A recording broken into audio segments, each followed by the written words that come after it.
Audio Jungle.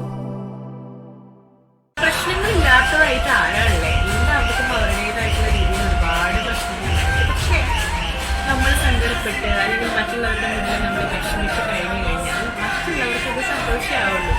അപ്പം maximum മറ്റുള്ളവരിലേക്ക് positivity spread ചെയ്യാനായിട്ട് ശ്രമിക്കുക. നമ്മുടെ വിഷയങ്ങൾ മറ്റുള്ളവരെ കണ്ടിട്ട് അവരുടെ സഹതാപവും അതുപോലെ തന്നെ ചിലർക്ക് സന്തോഷമാവും.